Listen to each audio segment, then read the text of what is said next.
Hello everyone, welcome to Come Sit at My Table. We sure are happy to have you here with us today. You're coming along with us today for an experiment. I'm going to make a new dish that Melissa and I have not made before, but I have had this recipe for a long time. This recipe is in a book called Kentucky Kitchens, and it was a book that was put together by the telephone pioneers of Kentucky. I'm not even really sure what that is, but I got this book in December of 1986 when I was a fairly young teacher. I think I'd been teaching about 3 or 3.5 years, 4 years maybe. The nurse's office was across the hall from my classroom. The boys and girls bathroom was right across from my classroom, and the nurse was right beside of them. And because I was a male teacher, every time there was a boy who got sick and she'd send them to the bathroom, she would come to my classroom and say, "Hey, would you go in and check on Bobby or Sam or whoever? Would you go check on them and make sure they're okay?" So I would go across the hall and make sure they were okay. And at Christmas, Naomi Trimble, who was our nurse, came to my classroom and said, "You've been so good to help me with the boys who are sick that I bought you a gift." And she gave me this cookbook. So I've had this cookbook for a long time. It was either December of 85 or December of 86. I was in that room for a couple of years. So I've had this book for a while. But I have never tried this corn souffle. I kind of feel like it might be like a corn pudding, except maybe a little fluffier. I don't know, but we're going to find out together today. So let's talk about what we're going to use to make our baked corn souffle. We're going to start with 3 eggs, and we need to separate those. We're going to take the yolks out of the white, and we're going to beat the egg whites until they are stiff and fluffy. We're going to the egg yolks, we're going to add 1/2 cup of heavy whipping cream. Now, if you want, in place of this heavy whipping cream, you can use evaporated milk. Either works. You're going to need 1 teaspoon of salt, 3 tablespoons of sugar, 2 tablespoons of flour, and it doesn't matter if you use all-purpose or self-rising, either will be fine. You need 2 cups of corn. Now let me stop there a minute and tell you that Melissa and I love white shoe peg corn. This is our favorite corn. And these cans are 11-ounce cans. They hold just over 1 cup. In fact, I measured one this morning just to make sure that it was just over a cup, and it is barely more than 1 cup. So I'm just using both cans in this recipe. You don't have to use both cans, it's up to you, but the recipe does call for 2 cups of corn. And the last thing we're going to use is 2 tablespoons of melted butter. All right, this is pretty simple. We have to separate the eggs, put the yolks in a bowl to mix with everything else. We're going to put the whites in our mixing bowl so that we can beat them to stiff peaks. And then everything else is just stirred into the egg yolks until the egg whites are ready to fold in. All right, so we're going to separate our eggs, and we're just going to break them into a bowl. Remember, we always break them into a bowl because you could get a bad egg, or you could get a piece of shell in your egg, and you wouldn't want that in your mixture. Now, we had a really nice subscriber, Susan Wynn from Wyoming, who sent us this little pig egg separator. And I cannot look at it without laughing. I just think it's the funniest little thing. But I'm going to try to use it. We're going to see if we can get it to work. It says just to put it against the egg. Yeah, well look at that. And then that's hilarious. He just spits it right back out. Is that not the funniest thing? That's so funny. Do it again. I can't wait. Okay. We obviously have not played with this new My wife is amused by the pig. Oh, I hope I can get this one out without breaking it. Look at those egg shells. I hate when they do that. They just fall apart sometimes. So we've got to fish those out. There's a piece. And there's a piece. Let's get rid of those. All right, piggy. Do your job. Put it right against there and set it up. That's so funny. And there it goes. That's just hilarious. And our egg white goes over here to be beaten. One more. Come on, eggshell, stay intact. These are just so thin and fragile.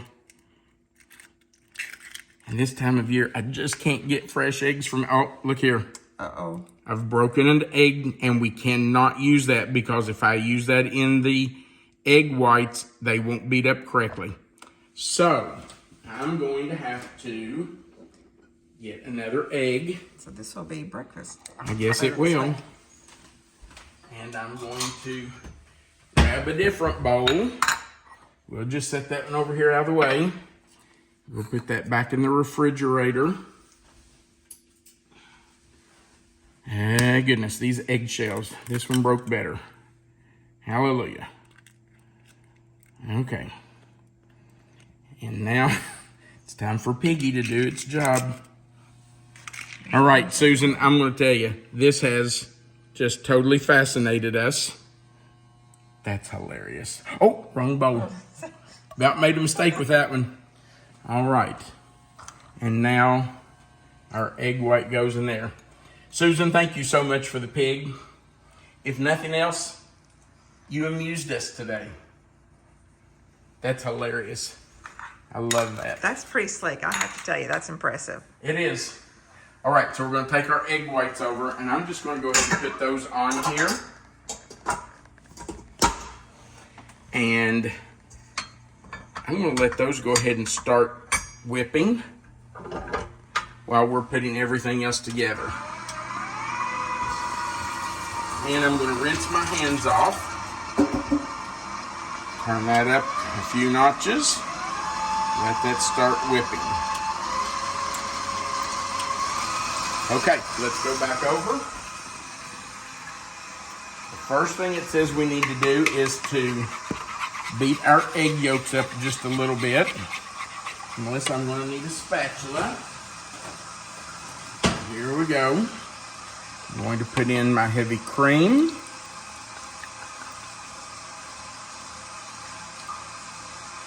By the way, we have already preheated our oven to 300 degrees. Yes, 300. Not 350, not 325, just 300. We're going to bake this for about 40 to 45 minutes. All right, there goes our teaspoon of salt, our 3 tablespoons of sugar, our 2 tablespoons of flour, and I am using all-purpose if anybody wants to know. I'm going to put in our 2 cans of corn. Get all that out of there. And finally, that's all out.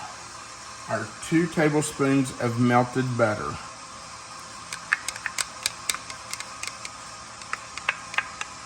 We're just going to stir all of that together. Doesn't this remind you of a corn pudding? Does me. Yep. It's the exact same way I make corn pudding. Minus the beaten egg whites. Yeah, no, I don't do that for corn pudding. All right, let's go over and check our egg whites. Oh, they're starting. They're getting frothy. So I'm going to turn them up another few notches, and we're just going to let them beat until they have stiff peaks. Our egg whites have beaten to stiff peaks, and I'm just scraping off the beater to make sure we get all of that in there. We don't want to lose any of those egg whites. All right. And now I'm just going to put a little bit of these egg whites in the mixture and stir it in just to kind of loosen that up a little bit before we start folding. We'll sacrifice those egg whites just to thin out our mixture a little bit.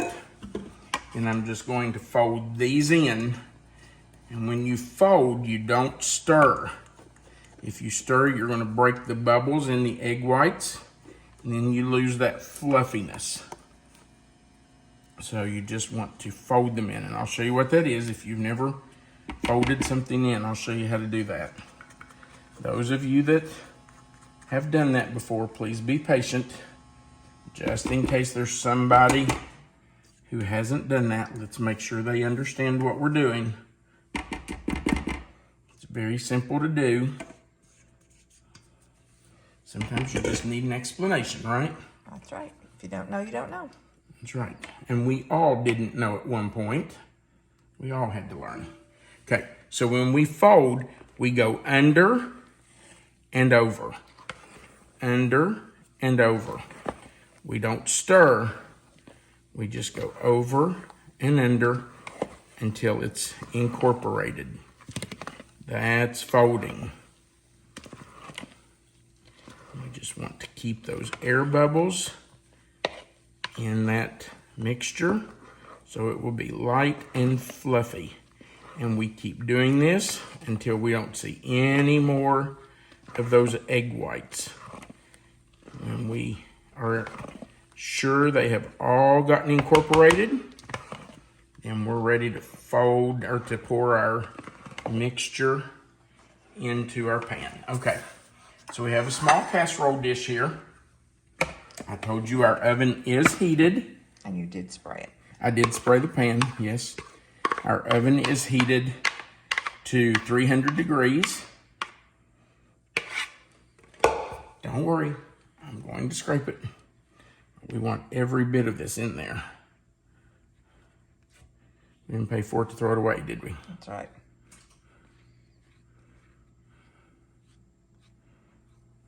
Okay.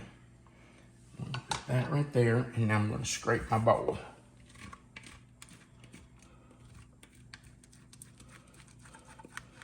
All right. Let's get all of this in our dish. And get it in the oven. 300 degrees, 40 to 45 minutes. All right. I'm just going to stir that in a little bit. Ooh, it is fluffy, it's airy. You can see those bubbles in there. All right, it has to bake. So into the oven we go. Our baked corn souffle is out of the oven, and it has cooled for just a little while. We didn't want to cut it while it was too hot. Man, it smells good. I can't wait to dig into it. It does smell really good. It does remind me a lot of a corn pudding. However, I don't know what your corn pudding's like, but this is a little thicker than what my corn pudding normally is. It's sliceable. But you can see that it's still Holding its shape. It's holding its shape, but it's still a little wet in the middle. So I'm sure it's going to be nice and moist and juicy. It looks really good. Here, can you see that, Melissa? Yeah, it looks great. Okay. You ready, babe? Sure.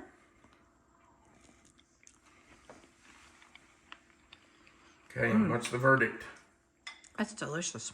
Is it? Mm-hmm. I like that tender corn in it too. That's really good. It's a nice That's size. more airy than a corn pudding. It's fluffier.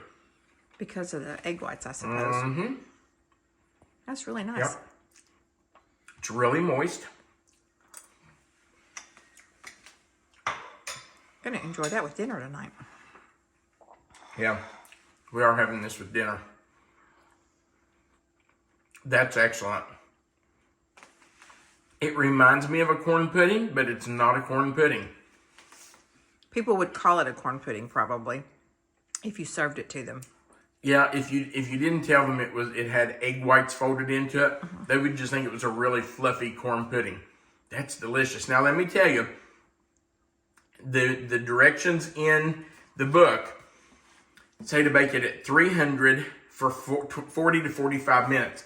At 45 minutes, the middle was not done. I had to bake it about 10 minutes extra. So really, the next time or when I write out the directions, I'll probably put 50 to 60 minutes to bake it. That's what we'll put in our directions. Okay. If you wanted to bake it for a shorter time, you could probably raise the heat to 350 and bake it for 40 minutes. I'm not sure what happened with the directions. Maybe it should have been 350 degrees. Maybe it should have been longer baking time. But either way, we're going to leave it at 300 because you don't want to over bake it and dry it out. But I would probably suggest you bake it 50 to 60 minutes. So I'm glad I've tried this. Fun to try new things. Yeah, it's fun to try something new. And I was looking through this cookbook the other day because Naomi passed away 10 years ago next week. And anytime I look at this book or find a recipe in this book, it makes me think of Naomi Trimble.